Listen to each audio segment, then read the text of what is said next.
Hello friends मोर mini blog को पुणी थे आपण स्वागत। बाबूंर ऑफिस रू फोन आसला जदि शॉपिंग रे जीवार अच्छी रेडी ही पड़।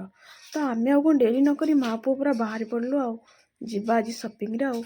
तो दिन में आज आम बाहरलु कहीं शीत दिन ठंडा पड़ुची संध्या बेले। तो आम 4टा बेले बाहरलु फास्ट जाकि बजार कोलकाता पहुँचलु। सेठी देखिलु पुअर किसी जिनस पसंद है सेठू नहीं आसलु। मोर किसी मत भल लगे मुझे मो पुअर नहीं आसली। देखुना से बापू पुअर कि नटंगी चली आओ आओ देखो बापू पुअर से नटंगी सारी पुअर किसी सामान धरी पलि आसिलु। आउ किसी घर सामान थिला आनिबापई तो तेणुक विशाल जावाई मुझे कहली। तो आम जा पहुँची गलु विशाल रे। कौन करवा जानी गोटे गोटे जिनस केते सारा हो। मोर भी गोटे एमतीका मन ठीक मार्केट बाहर बेलू मोर मन पड़ोनी बैग नापी। विशाल जो सामान एत मेंचे हो गला बाबू कहीदे बैग कहीं मोर तो मन ना। तो जापारे विशाल बैग तो धरिकी आसवाक पड़ो।